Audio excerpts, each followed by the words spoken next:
நடிகையை திருமணம் செய்து கொள்ள விரும்பினேன். நடிகர் சிவக்குமார்.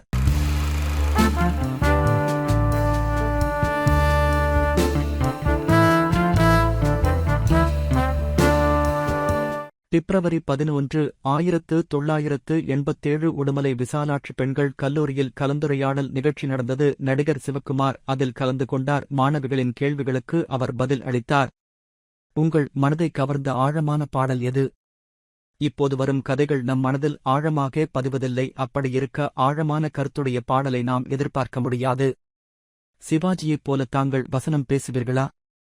உடனே சிவாஜி நடித்த வணங்காமுடி படத்தில் சில வசனங்களை சிவக்குமார் பேசிக் காட்டினார். அவரது தமிழ் இனிமையாக இருந்தது. நீங்கள் திரைக்கு வர காரணமாக இருந்தது யார்? எனது சொந்த மாமா மகன். வாழ்க்கையில் மறக்க முடியாதது எது? நான் ஓவியனாக வர விரும்பினேன். நடிகனாகிவிட்டேன். நம்மால் சென்னைக்கு செல்லவே முடியாது என நினைத்தேன். ஆனால் இப்போது சென்னை வாசியாகவே ஆகிவிட்டேன். சினிமாவில் சேருவதற்கு முன் நடிகையை மணக்க விரும்பினேன். ஆனால் முடியவில்லை என்று சிவக்குமார் கூறினார்.